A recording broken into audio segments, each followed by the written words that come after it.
ഇന്ന് ഞാൻ കാണിക്കുന്നത് സനഡോ പ്ലാന്റ് ആണ് കേട്ടോ. എൻ്റെ സനഡോ പ്ലാന്റ് കുറച്ചിങ്ങനെ ചരിഞ്ഞിട്ട് വന്നിട്ടുണ്ടായിരുന്നു. അതിൻ്റെ വീഡിയോ ഞാൻ എടുത്തു വയ്ക്കാൻ മറന്നുപോയി.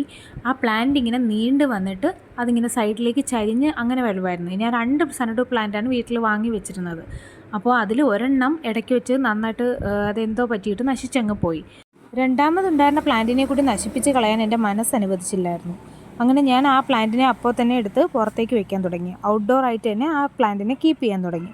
പക്ഷേ അങ്ങനെ നിന്നപ്പോൾ ഈ പ്ലാന്റ് കൊണ്ടങ്ങ് ചരിഞ്ഞിട്ട് അതിൻ്റെ മൂഡ് വേറൊരു സൈഡിലേക്ക് വന്നു. അങ്ങനെ വന്നപ്പോൾ ഞാനിത് ജാസ്മിൻ ഗാർഡനിൽ നിന്നാണ് വാങ്ങിയിരുന്നത്. അങ്ങനെ ഞാൻ അവിടുത്തെ തന്നെ ഒരു സ്റ്റാഫിനോട് പോയി ഈ കാര്യം പറഞ്ഞ് എന്താണ് ചെയ്യേണ്ടതെന്ന് ചോദിച്ചു. അപ്പോൾ അവരെന്നോട് പറഞ്ഞു, ഇത് കുറച്ച് ഒരു വേരും നിലനിർത്തിയിട്ട് ഇതുപോലൊന്ന് കട്ട് ചെയ്ത് സെപ്പറേറ്റ് ചെയ്താൽ മതിയെന്ന്.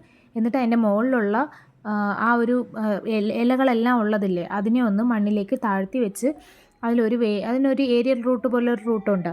ആ റൂട്ടോട് കൂടി എടുത്തിട്ട് അതൊന്ന് നട്ടു വെച്ചാൽ മതി എന്ന് പറഞ്ഞു.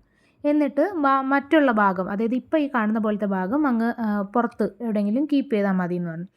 പക്ഷേ ഞാനിപ്പോൾ വന്ന് നോക്കുമ്പോൾ ഉള്ളൊരു കാഴ്ചയെന്ന് വെച്ചാൽ ഇങ്ങനെയാണ്. ഇതിൻ്റെ ലീഫുകളെല്ലാം ഇങ്ങനെ അഴുകിയ പോലെ ഇങ്ങനെ വരുന്നുണ്ട്. ഇതിന് കുറച്ച് വെള്ളം മാത്രമേ നമ്മൾ കൊടുക്കാൻ പാടുള്ളൂ. ഞാൻ കൊടുത്ത വെള്ളം കുറച്ച് കൂടിപ്പോയെന്നാണ് എനിക്ക് തോന്നുന്നത്.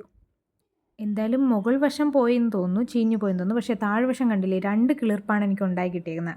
അതിൻ്റെ ആ റൂട്ടിൻ്റെ അടുത്തിൽ നിന്ന് 2 സൈഡിൽ ഇങ്ങനെ മുളകൾ വന്നിട്ടുണ്ട്. എന്തായാലും ചെടി രക്ഷപ്പെട്ടു.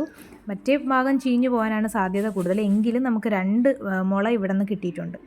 വീഡിയോ ഇഷ്ടമായെങ്കിൽ എല്ലാവരും ഒന്ന് സബ്സ്ക്രൈബ് ചെയ്യുക, ലൈക്ക് ചെയ്യുക, ഷെയർ ചെയ്യുക. കമൻറ്റ് എന്തെങ്കിലും ഉണ്ടെങ്കിൽ അതൊന്ന് കമൻറ്റ് ബോക്സിലൊന്ന് അറിയിക്കുക. ഞാൻ ഈ ടൈപ്പ് വീഡിയോസ് ആയിരിക്കും ചെയ്യുന്നത്. എൻ്റെ പ്ലാന്റ് എക്സ്പീരിയൻസ് ആയിരിക്കും എൻ്റെ ഓരോ വീഡിയോസിലും ഞാൻ ഷെയർ ചെയ്യുന്നത്. ഓക്കെ. ഈ പ്ലാന്റ് അന്ന് ഞാൻ ജാസ്മിൻ ഗാർഡനിൽ നിന്ന് വാങ്ങിയിരുന്നു. 150 രൂപ കൊടുത്തിട്ടാണ് ഒരു പ്ലാന്റ് വാങ്ങിയത്.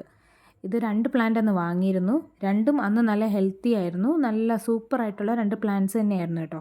ഇനി ഇത് നോക്കണം എങ്ങനെയാണ്. ഇത് ചീഞ്ഞു പോകാനുള്ള ചാൻസ് ഉണ്ട്. ഇത് ആരെങ്കിലും വളർത്താൻ ഉദ്ദേശിക്കുന്നുണ്ടെങ്കിൽ കുറച്ച് വെള്ളം മാത്രമേ ഇതിന് കൊടുക്കാവുള്ളൂ.